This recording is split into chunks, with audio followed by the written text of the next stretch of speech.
Hello and welcome. As this time we come to the 29th Sunday of this current year, and the readings for this time, the first comes again from the prophet Isaiah, our favorite prophet for first readings very often. This time chapter 53, verses 10 and 11. The second reading from the Hebrew letter, chapter 4, verses 14 through 16, and the gospel again from Mark, chapter 10, verses 35 through 45.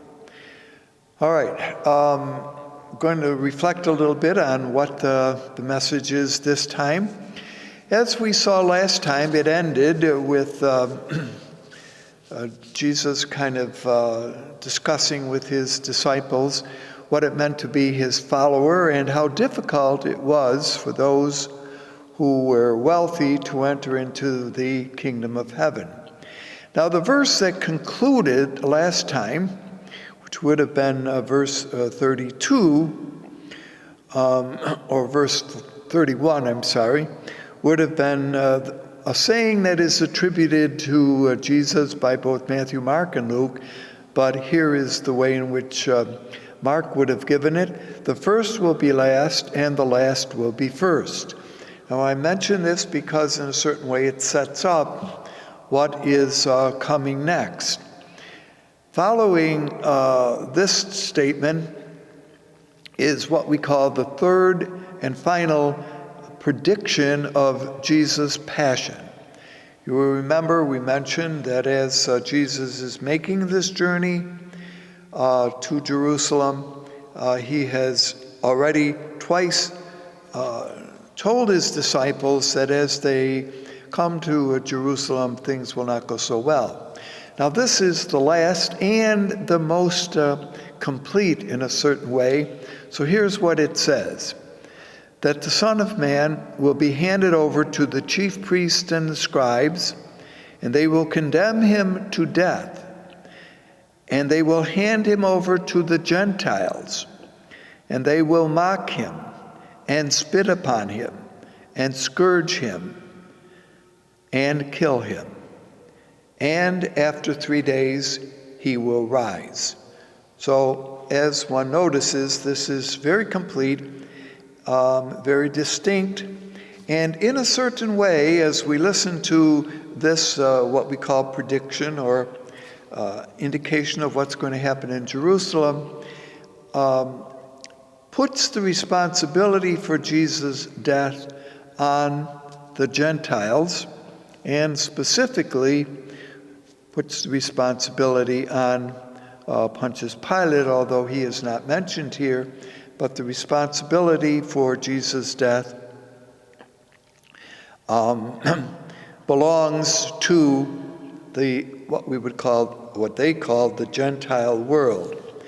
Here again, Jesus refers to himself as the Son of Man, a title that Mark likes to use, or pictures Jesus, you remember, is using in describing him.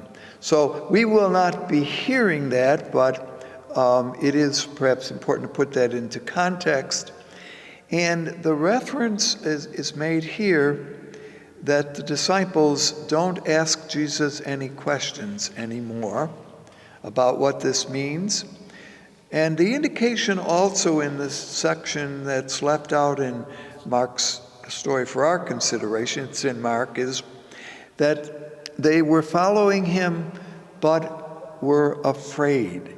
Interestingly, something about what Jesus has said and indicated has begun to affect the outlook and perspective, or we might say begun to sink in a little bit into the disciples, what Jesus is really suggesting. Now, what follows, and this is the section that we will be hearing this time, and by the way, just kind of back up a moment, this little section is broken into 3 sections. The first is what we have just looked at, the announcement of the imminent danger that Jesus will face in Jerusalem, and that he will receive that difficulty, or that result rather, from the ruling elite alliance in Jerusalem. The second section now is where we get a question raised by two of Jesus' disciples and his response to that. And the third will be the theme of the ruling over. Exactly, we'll notice this in a couple of minutes, what exactly the power that Jesus has is all about. All right, now Jesus is approached at this point by two of his disciples, James and John, and is asked the question, can we have a seat at your right hand and at your left hand when you enter into your glory? Now, there is a certain assumption, obviously, that these two brothers have with regard to what it means that Jesus is going to enter into his glory, that Jesus is indeed the Messiah, as we have noticed earlier on. Now, why would they, in a society, and I come back to this because we have noticed this so very often, the importance of honor, and to be seated at the right or the left hand of Jesus, of course, would be a very honorable position if it were the kind of messianic rule that many still expected Jesus to be inaugurating. Now, we do know in this history, why would they be able to even ask this question of Jesus, that there is a relatively strong relationship that disciples have with their leader. And that means that they have very little actual knowledge of the relationship that their contemporaries who are part of the discipleship following Jesus have with each other. James and John, as we know, are blood relatives. After all, they are known as the sons of Zebedee. So we even have a little bit of a background of who they are. And so it's very normal in this culture, within factions, for people jockeying, if that's the right English word, for higher positions. And they care nothing about the others. So the fact, and we'll see in a couple of minutes how that response takes place. So they are looking for, and because they are loyal to Jesus and therefore feel that they have this right to do this, okay? And they want to be sure that when Jesus receives, as I mentioned, his full honor, they will want to share in it and have the most prestigious positions next to him. So all of that, in a certain way, is how the background for why they do this. All right. Jesus stops them and says, "Well, look, this is not the way it's going to be, but you might notice a moment." How is honor achieved in this culture or world that the disciples and Jesus lived in? Now, honor could be achieved by, well, a challenge and a response. Therefore, in, kind of Jeopardy questions of some kind, and if you can put the other person in the position where they miss, they don't have the answer, then you shame them and then you gain honor. So that's certainly one way in which honor was perceived as being achieved. Another is to make a personal request, and that's what James and John's are doing here. Now, instead of granting that favor, Jesus says to them, "Can you drink the cup that I must drink?" Now, this is the constitute his claim to honor, Jesus' cup. We've noticed before that the word cup has to do with the connection that one has with the leader. Can one drink the cup that I do? Now, what's a little bit the background is that in this culture, at meals, the head of the family fills the cup of all who are at the table, and they are expected to accept it and to drink it. So the cup came to represent the lot in life which God assigns to each person. And Jesus reminds Peter, James, and John that he, however, is the broker in the kingdom, not its patron. In other words, to give what they would request would be what the patron or the fatherhead would give. But Jesus says that is not mine, and it is God, it is the Father who is really the one who can give this. See, so in a certain way, Jesus reminds the two disciples that God alone is the one who determines each person's deserved honor. So he says, I can't do this, okay? To sit at my right and left hand is not mine to do. So all of that is based on this, again, honor-shame code that we have noticed very regularly, and although we have to repeat it often, because it is repeated often, and it's simply the way in which things are working. So, all of that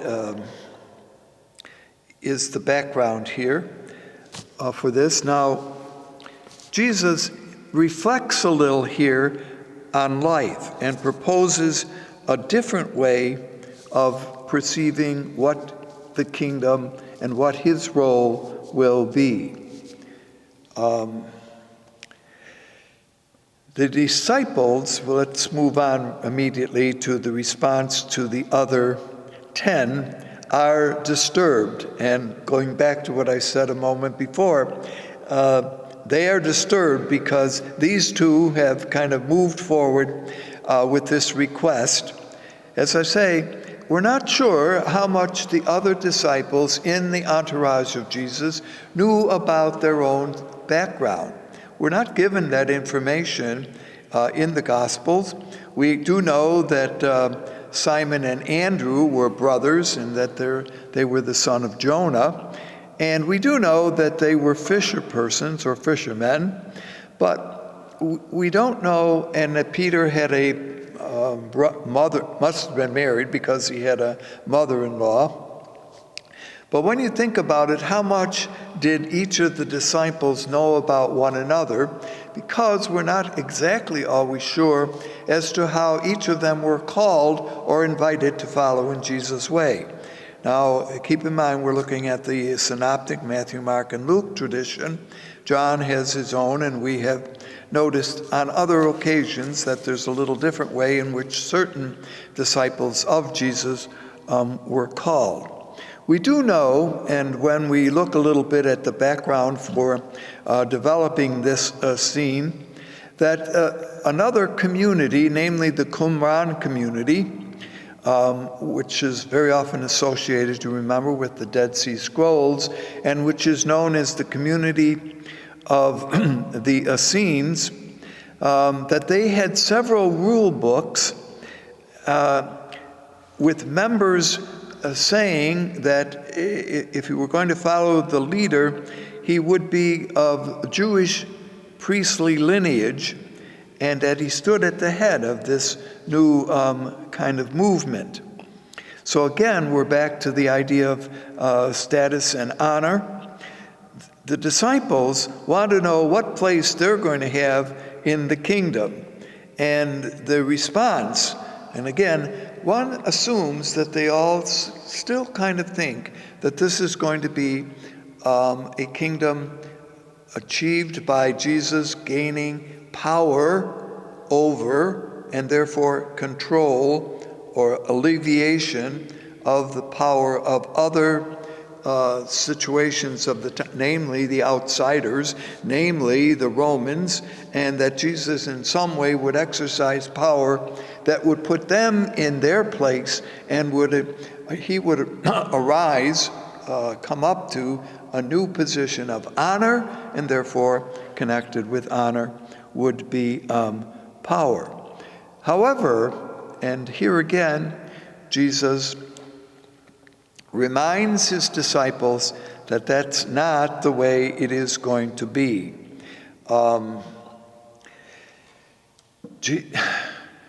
Now, in the Psalms and in the prophetic literature, the term cup, because we're talked about presently that Jesus says, "Can you drink the cup that I'm going to drink?" And they say yes. And often the idea of the cup refers to the fate that lies ahead for a person, what he or she will receive from the hand of God. So notice the expectation still of the disciples is of one kind of response that they're going to receive, and Jesus is trying to help them understand that no, it will be different. Can you experience the baptism that I have?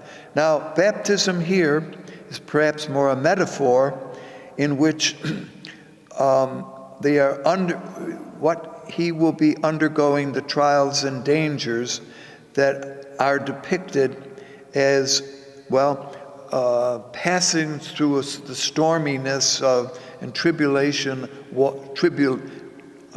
mixing waters. So all of the connection between obviously baptism and water is important, but these will be turbulent waters, difficult times, and that's what I'm going to experience, and will you also be willing and able to follow in that? So again, the Psalms and the prophetic tradition do give us some sense of the cup, or the meaning of the cup. Jesus, however, here is not going to his death in a calculating kind of way, along the lines that suffering will be terrible, but it will all have a happy ending. Sometimes when we look at the whole picture, that's how we see it. Well, it'll go through all this difficulty and pain and suffering, but in the end, like we like good stories, good episodes, it will end happily. Now, it is true that the death of Jesus results in the resurrection, and certainly that is, from any point of view, a happy ending, but that's not the way it is perceived here, that there is going to be something that is so nicely worked out. We kind of see always, when you know the end of the story, read back, because you can keep in mind where it's going and how it's going to lead. But if one put this into the perspective of Jesus and his contemporaries, not knowing what was going to happen next, see, and as much of life is like that for us, we're not quite sure what will be happening next, then you interpret this in a different way. But Jesus is saying to his disciples, no, he obediently follows the path laid out for him, surrendering the future entirely into the hand of God, placing himself there with total trust. And that's perhaps the quality that Mark wants us as the readers, as looking at Jesus at this point, to notice that the trust that Jesus has in God is absolute and complete. He's not sure, and that's what I was just mentioning, where it's going to lead, but he doesn't have to be unaware of the fact, and now keep in mind what we've been noticing before, that those who are opposed to his teaching and opposed to his way of doing things are not happy with that, and therefore are engaged in plotting. Now, in that prediction, remember, that we looked at, where he will be handed over and scourged. Scourging, of course, if you kind of thought about it, why would you be scourged? Because it was considered to be a preparatory stage to crucifixion. But what is not mentioned, is noticed in this prediction, is crucifixion. But again, subtly kind of looking at the information that is given, those who heard it made the connection, and I just mentioned it, I'm sure you have too, but just that you notice how certain things are understood to be a quality that the hearer or listener has, but may not have. Now, Jesus says, in my kingdom, it's not going to be like this. The rulers of the nations, says Jesus, lord it over them. Leadership, therefore, is exercised in their rule, not for the benefit of others, but for their own benefit. And my way is not so much for my benefit as it is for building up, and this is for you also, should not be for your benefit, but for the building up of others. Jesus' example, then, he says, is I came, and these are the words that will kind of finish up what we're looking at this time. I came not to be served, but to be served. Now, indications of this have already been given when we go back to the fact that, notice in the stories and illustrations over the last few weeks, which had to do with marriage and divorce, remember, with children, with possessions, that Jesus is exercising something else as a power over them, namely the power to serve. Now, this is very different than what was the common understanding of the time. Particularly in households, you remember there were these relationships. We have looked a little bit at that before, and the exercise was one in the household codes had power over the other, husband over wife, parent over child, owner over slave. Always that kind of exercise of power. But to be servant, and to be servant of all, was certainly something very different. I've noticed and pointed out on other occasions that servant is a nice word here. I don't know what your image, and I've suggested this, of servant, sort of like as the butler who kind of opens the door and takes your coat and hat and stuff like that. But the real meaning of the word servant here is slave.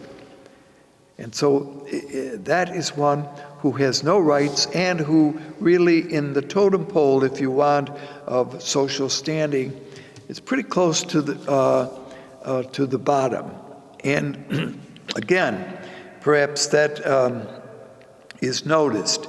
Now, Jesus is pictured here as the servant of God. Now,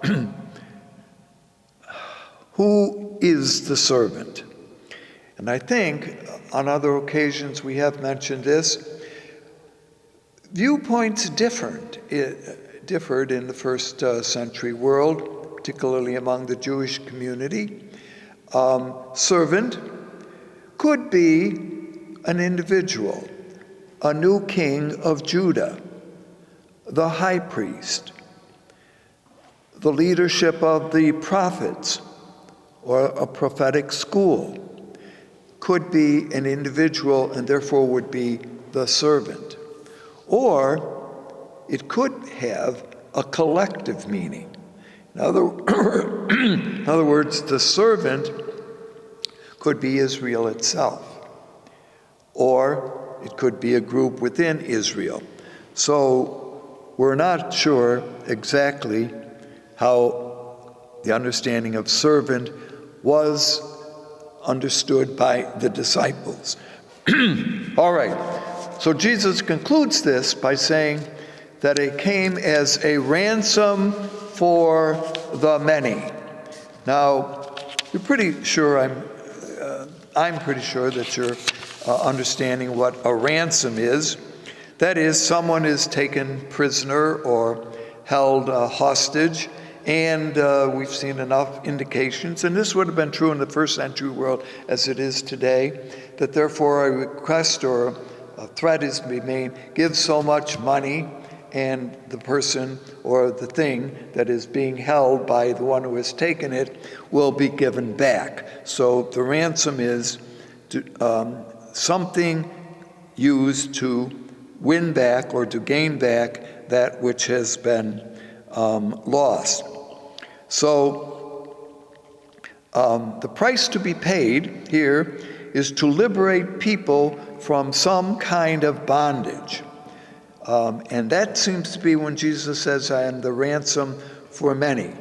Now, again, we've noticed this, we've heard stories, ransom a slave, a kidnapped person, a prisoner of war, etc. What exactly or how exactly is Jesus' ransom for the many? Now, it is true that many does not include all. And there has been some discussion about how that term is used in other places.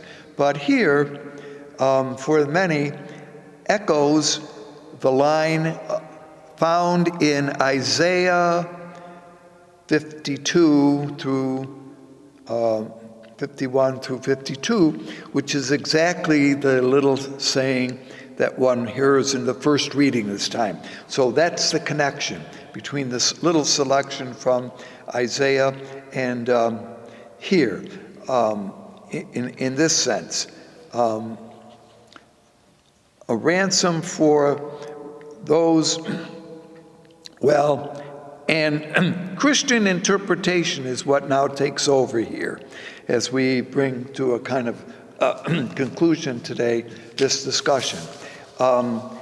In the New Testament view, ransom, that is, the death, the blood of Jesus, redeems from sin, and by extension, the idea of the cross as a sin offering. So this is a uniquely and important Christian New Testament interpretation of the meaning of the word ransom. It's equated with the idea of sin. Now, whether or not, when the phrase is saying that he is the ransom for many, includes all, who would be excluded, therefore? When we think about it, does Jesus' death exclude anybody? Isn't everyone, thanks to the gracious giftedness of Jesus, inclusive, not exclusive? So that's the difficulty somewhat in the term many, because it does not include all, but some would say, well, yes, it really does. You just have to kind of move the metaphor in that direction. All right? Maybe that's one way to do it. But certainly as we look at this whole section of Mark's story, Jesus therefore says, our way to honor is a way of service, a willingness to, and the idea of blood, we haven't talked too much of this here, but the idea of blood is, in this sense, wipes clean.